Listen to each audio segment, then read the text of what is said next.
Welcome, everyone. We are live at the Sundance Film Festival with Molly Kreuzman, Program Director of Ohio Goes to the Movies, Katelyn Russo, Executive Director of the Medici Museum of Art. So nice to see you. Jon Osbeck, founder of Big Deal Pictures, and Eric Mahoney, director, producer, and founder of the Yellow Springs Film Festival. Welcome, everyone. We're so honored to have you here. So Molly, I'd like to start with you because I really like your pants and also you're closest to me.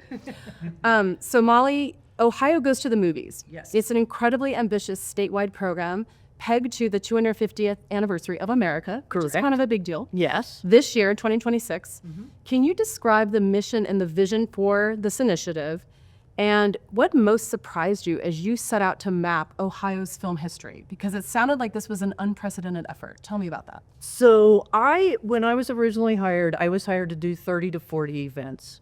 And as I tell people, I'm very bad at following directions.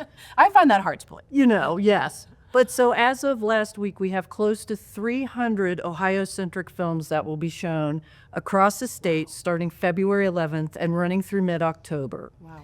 So it will be in all 88 counties of Ohio, and every single one of these screenings is free and open to the public. That's incredible. So what do I mean by Ohio-centric? That was going to be my next question. There you go. Actor, writer, director, composer, and even The Butler was made from a novel written by an Ohioan. It's amazing. So the most surprising thing to me was, first of all, when I started this, we didn't even have a list of all the theaters in Ohio.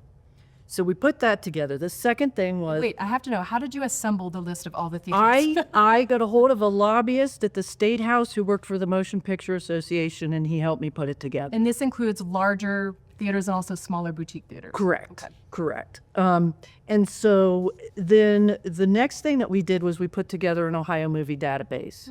And what was really intriguing about that was we put it together and we put a form online with it, and we got over 1,000 new entries from people around the state alerting us to people we didn't know about that were in the film industry. And how did they submit this to you, this information? Online. Okay. So it's just online. And all of this is online at our website. All of this is free and open to the public. We're hoping that like universities will pick this up and use it for their curriculum and all that kind of thing. Yeah. Then what happened was, there were certain counties where there just aren't theaters left anymore, which There's is a lot of rural swaths of the state. There It's are. a very big place. There are. And so then the next step was to reach out to the libraries, which they just all came on board. It was absolutely amazing. And then one of my favorites is we have one county where they're actually showing their film at their county swimming pool. They're calling it a dive-in. So there you go. That is very cute. Yes, yes. So two things that I will say. I think number one, this is the largest initiative that's ever been done of showing films as one continuous thing. You mean across the state, or excuse me, across the country? I don't know that anything of this size and scope has been done before. And again, it's only because I can't say no for some reason. I just keep saying, yes, please come and play with us. It'll be fun. But it's really about getting people back into the theaters and getting us together where art can help us heal, where we don't talk about what's different, we talk about what's similar, we have fun together. It's just, I think it's going to be such a healing thing for all of us to participate in this. And desperately needed in these times. Absolutely. Absolutely. Thank you so much for that. And Katelyn, you are overseeing an incredible upcoming exhibition called Frequency and Vibration, Soundtracks and Music by Ohioans in Movies, which explores the intersection of music and film. In curating this experience, what did you discover was particularly unique about the intersection of music and film in Ohio? Because I think a lot of us may not know immediately who the large players are in both of these spaces, but what did you discover? Well, Molly and I, once we met, we wanted to put together a really unique exhibition because I personally feel music is the heartbeat of cinema. And I'm really proud to have this exhibit in Northeast Ohio because of the incredible talent that has come out of our great state of Ohio. And we're just really looking forward to making this a really unique exhibit where, typically when you walk into a museum, you visually see something, but we want that emotional experience to kind of unfold as you go through each gallery. And we're really hoping to work with top talent like Dave Grohl, Devo, Chrissy Hine from The Pretenders, Nine Inch Nails, Bone Thugs and Harmony, Kid Cudi. We're really excited. That's quite a diverse roster. We're taking on the challenge, and we just want people to, you know, music's universal, and going through the galleries and seeing, you know, the artwork behind album cover art, and just lighting installation in a concert to experiencing music. So it's going to be something really unique that we cannot wait to share with everyone. It reminds me of the Experience Music Project in Seattle, which I think attempted to sort of coalesce all these same forces in the Seattle scene. So this sounds like almost like a sister or brotherhood of that. Yeah. Yes, and we're really excited about it. Yes. I went back to Ohio, Chrissy Hines. I was There you go. one of the best songs ever. Thank you for that. And Jon, you're an independent filmmaker based in Columbus, and you know times are tough in production in Los Angeles and New York. Not sure if you heard. Where we're based in Hollywood, times are tough. But I do see a silver lining in that it's opening up opportunities not only abroad, but also in underused spaces across America. And I see Ohio as kind of a burgeoning marketplace. What have you learned about maybe what we're lacking in New York and LA, and how you're benefiting by bringing people to the state? What have you learned in curating that experience? Well, I think we're at a crossroads where, you know, for Ohio, it's kind of the perfect time where incentives and infrastructure have matured outside of the main industry hubs, which has just created opportunities for markets like Ohio to be able to, you know, great story can come from anywhere, and it all starts with story. And Ohio's not unique as far as a state of having places that would have great stories. But I think we're at a really unique time where the tax incentive for Ohio is a major attraction. Two of the features that I did in 24, both of them qualify for the tax incentive. And what is the incentive? Like, what are the actual nuts and bolts of the incentive? So the Ohio tax incentive is fantastic. It's 30% Wow. above and below. And That's great. It was a very easy process. It's very easy. Really? And it was, you know, the accounting firm that we used in Ohio made it really easy for us to do with our line producer and with reporting in the audit. And the state was quick to get us the rebate. Yeah, quick turnaround, and now we have a rolling And now it's a rolling out. application. That's great. So it's not just once a year people can apply. Right. all year. Yep. Okay. So, and it's a $50 million tax credit. Wow. So That's it's amazing. attractive for not only for filmmakers in Ohio, and you know, there's a really robust community of independent filmmakers in Columbus and my city, but it's attractive for us to be able to bring productions to Columbus or to Ohio as well. I think the concern for a long time has been, are there skilled crews on the ground? And I think that has been a fallacy. I think there's been this idea of, oh, only New York and LA has the skilled crews. Tell us about the resources you have in terms of the on-the-ground crews where you don't have to travel people in. Yeah, no, I'm so excited about like the crews that are in Central Ohio specifically that I know, and how I first kind of came to this was I started on camera, and regionally I would have the fortune to be able to be in films or shows that were in Cleveland or Cincinnati or even out in Pittsburgh, and I would go to these sets and I'd see like, man, that's the gaffer that I saw in a commercial that I was doing in Columbus, and oh. Yeah, that's like, those are the G&E guys. And like, that's HMU, and I know their production designer, and I know this wardrobe. And they lived in Columbus. Yeah.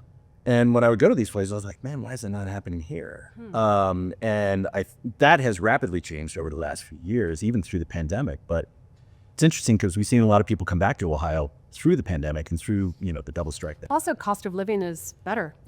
Yes, it is. You should bring that up, but it is a reality. I think There is it a helps. robust crew and in Columbus and in Ohio across the board. You know, Marvel movies are being shot in Cleveland, and movies like Carol are being done in Cincinnati, and the incentive happens because you need to have the crew there Right. They to have to take be local. advantage of that.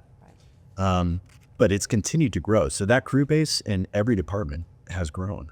That we can say, yeah, film can easily happen. And the friction between story and final film only happens when you have a crew base like that, and that's what we have. That's right. I was going to say it's worth noting that Robert Redford's last film was made in Cincinnati. Oh, wow. That's also amazing legacy. Wow, we miss him so much. I know. Miss him so much. And Eric, I'd love to talk about your film festival. And, you know, this is also a tough time for film festivals. I don't think there isn't any entity of creating art that isn't having a tough time. Correct. But I do see a lot of promise in these smaller festivals. And I think they do create not only, I guess, more energy and inspiration for local artists, but I think they also help the business of bringing business to your state. So tell me what you have learned about not only curating the small festival, but how is it going to help the overall film market in Ohio? Yeah, I mean, I think that, you know, what it is that we've sort of built from a grassroots level here in a very small village is an atmosphere of building community and connectivity with not only the people that want to have access to these kinds of films and speakers that we're bringing, but also to the general independent artists that are coming and kind of galvanizing around this event. So, you know, we're very new. It's a couple of years old at this point. So there's a lot of room for growth and exploration. But you know, the sort of impetus around this whole thing was just to try to get people back in person. It was launched after the pandemic, and it's a small village in Southwest Ohio, and you know, people were kind of tentative to, you know, go back and go to the movie theater that's been there for 100 years and to kind of have in-person art-centric events.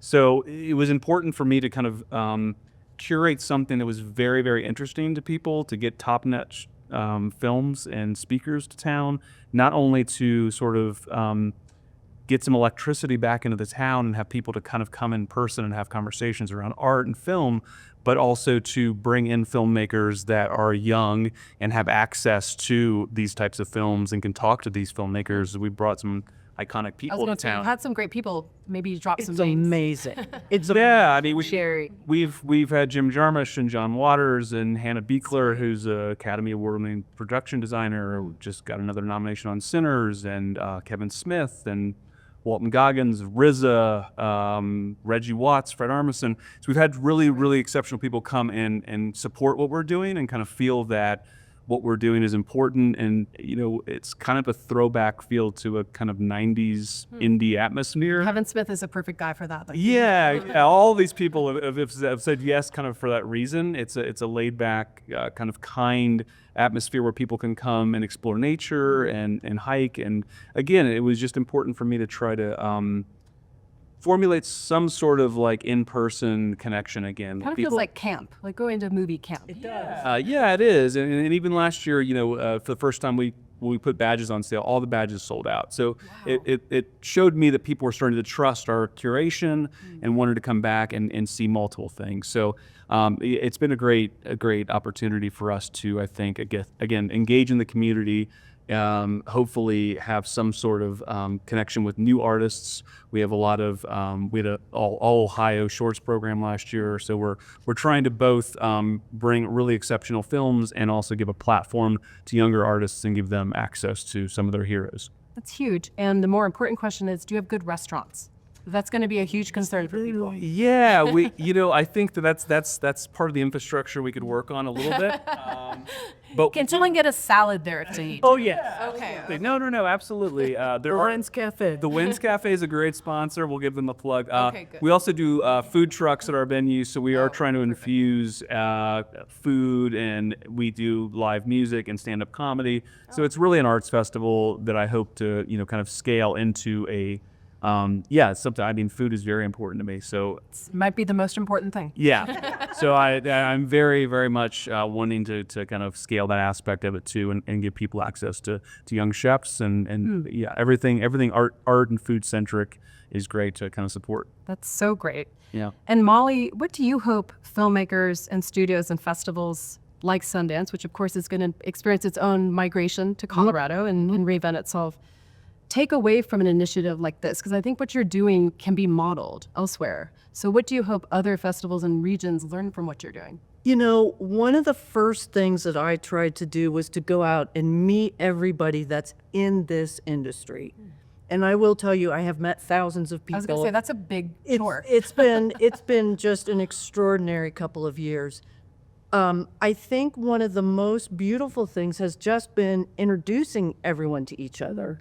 and understanding that this is a circular community and that we all have to rely on each other, right? I mean, without filmmakers, there's nobody going to the theaters. Without theaters, you know, you're not bringing your community together and you're not having these cultural events. And without film festivals, you're not seeing the new films that end up in the theaters. And, you know, so there's this whole synergy around it, you know, and also film schools and classes and all these kinds of things. You know, I think it's so critically important, again, at this juncture, to get people back in theaters, to sort of bring ourselves back to what really has brought us joy in the past. I mean, what is more joyful than sitting in a theater with people you don't know, all laughing at the same thing? It's nothing better. I mean, right? And so it's just, and I want to say, from the smallest town in Ohio to the largest city, everyone has been so excited. The other thing is I've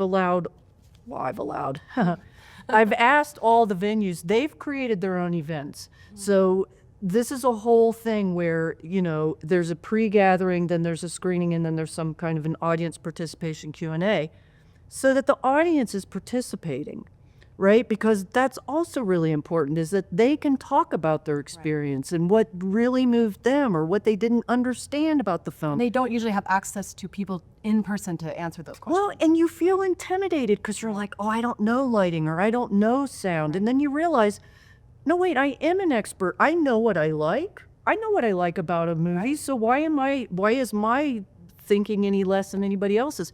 And it's not. That's exactly how this all works.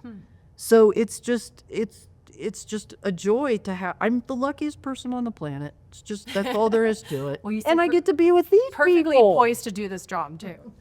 And Katelyn, I'd like to talk about museums as sort of cultural hubs, because I think it's a struggle to keep, I think, interest in museums, because there's this idea that only certain people use museums, or maybe they're just for kids, or only certain times of year. What would you want people to know about the work you're doing that's year-round, that could be weekly, and how to turn museum going into part of our lives in a way that maybe it isn't?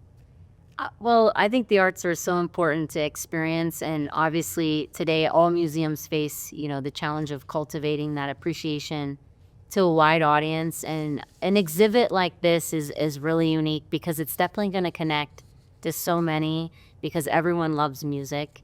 And we really want to, you know, along with the exhibit, to provide like powerful programming that's really dynamic and offer little pop-up, you know, hopefully performances and activities to really integrate someone that wouldn't typically come to a museum. Right, I think people have in their mind boring, staring at things, having to go and that's something I'm really enjoying as a director at Medici Museum, is really cultivating something unique and bringing that pop culture and just continuing to create dynamic exhibits that are different and they're not traditional, and we're pushing the boundaries, and it could happen somewhere in a smaller community. and more interactive too. Oh, definitely.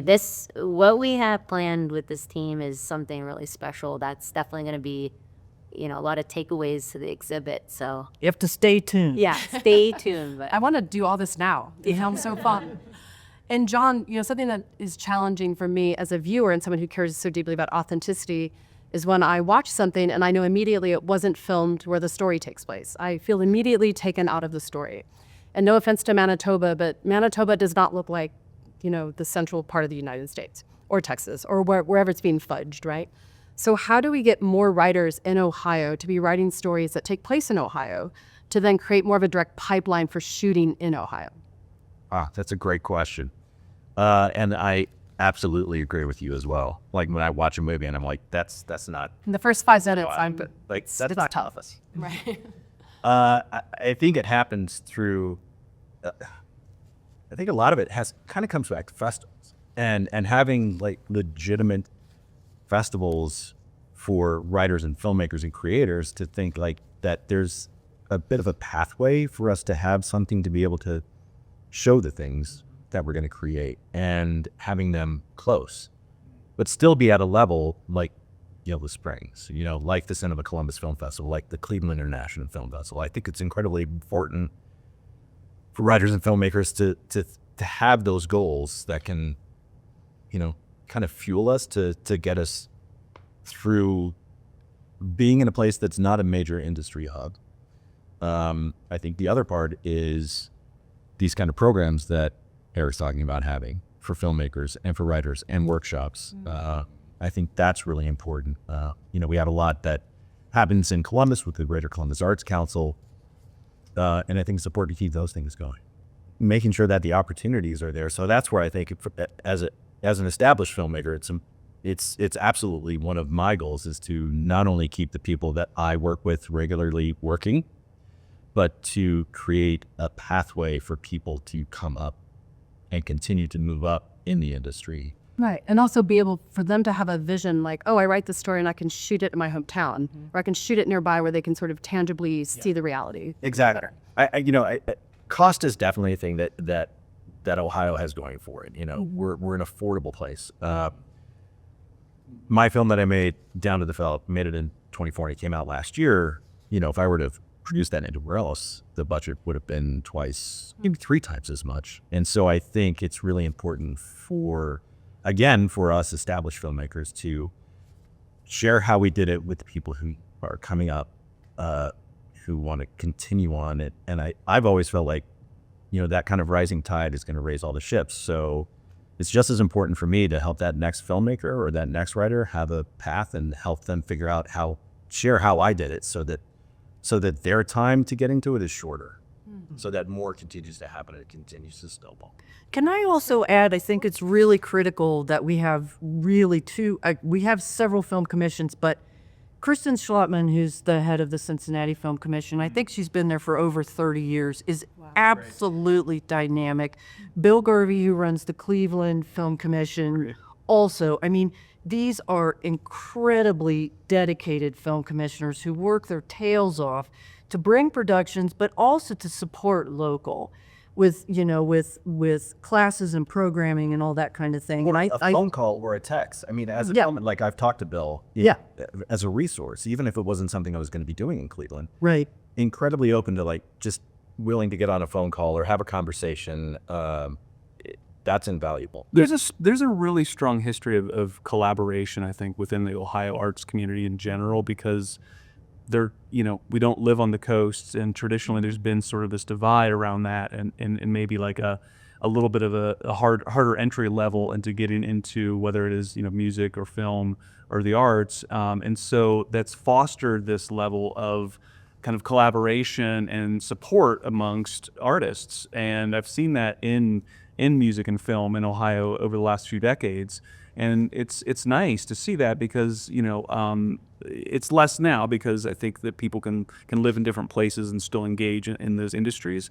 But Ohio's always been a place where I felt like there's always people are trying to kind of collaborate and share ideas. And there's this rich history of amazing artists that have come from there that has been a source of pride for all of those people. And People find each other maybe because it isn't as large of a you find your people and you support them, and so I've seen that too, which is really great and kind of continues to happen. And even if it's on a festival level or just I will help you on your film if you help me on mine kind of a thing, it happens a lot. Yeah, and then it's great to see my second AD on Down to the Felt. I'm having a conversation with Adam Meeks and Lil Poulter from Union County, and he ended up being the production coordinator when Union County came to Union County, Ohio to shoot. Wow. So I got a chance to say, hey, Riley Schrock says hi. Right, like, oh my God, I love Riley. He's amazing. And I just it's just such a wonderful thing to see, to be able to bring people up and see them take it and run good, and to see somebody like. And then also when people have good experiences, they rehire that crew. And then it's sort of like the cycle perpetuates. Yeah, absolutely. So Molly, I want you to close us out today. All right. Because you are meeting everyone in the business per your earlier. Again, good luck with that. That's quite an I don't remember everyone's name, I will tell you. Well, that. meeting doesn't necessarily mean you remember their name. Yeah. But when you're in an elevator, you have the elevator pitch moment with a big executive or a producer or a filmmaker. How are you selling them on Ohio in that short, brief time you're with them? What I'll tell you is we are looking back, but we're thinking forward in Ohio, and that we have the people and the excitement and the passion to create the films, to create the stories, to bring these to life for people around the country and around the world that will inspire, that will make you laugh, that will make you cry, that are relatable stories, and they can all be made in Ohio, and you will have the most wonderful experience. And if you're not coming to Ohio, then they should call me and I will get them on a plane and show them. Are you paying for the airfare? Well, I'm not sure about that part. Maybe I'll find a sponsor. Sure. TBD on that. There you go. Well, you make a compelling argument, and I think anyone would be lucky to work with any of you on their artistic endeavors. Thank you for your time, and best of luck with this giant initiative you're undertaking. Thank you so much. Thank you so much for being here. Thanks, Ray. Thank you.